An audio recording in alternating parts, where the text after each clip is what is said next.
नमस्कार शेतकरी मित्रांनो, शेतकऱ्यांसाठी आली अतिशय आनंदाची बातमी। शेतकरी मित्रांनो, नमो शेतकरी योजनेच्या 9व्या हप्त्याची तारीख ही जाहीर झालेली आहे।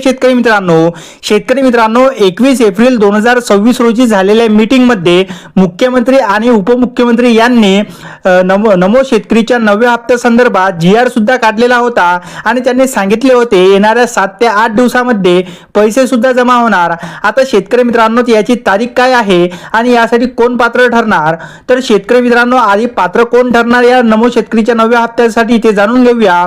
शेतकरी मित्रांनो, ज्या शेतकऱ्यांची ई-केवायसी पूर्ण आहे आणि ज्यांचे बँक खाते हे आधारशी संलग्न आहे त्यांच्या खात्यावरती शेतकरी मित्रांनो आज म्हणजे दुपारी 2:15 सर्व पात्र शेतकऱ्यांच्या खात्यावरती 2000 रुपयांचा 9वा हप्ता हा जमा होणार आहे शेतकरी मित्रांनो।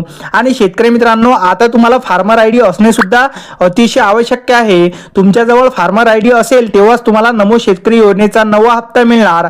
आणि शेतकरी मित्रांनो महाराष्ट्रातील शेतकऱ्यांना आता दिलासा मिळणार आहे, कारण काही तासानंतर नमोचा जो 9वा हप्ता आहे तो सुद्धा तुमच्या खात्यावरती जमा होणार आहे। शेतकरी मित्रांनो व्हिडिओ आवडल्यास व्हिडिओला लाईक आणि चॅनलला सबस्क्राइब नक्की करा। धन्यवाद।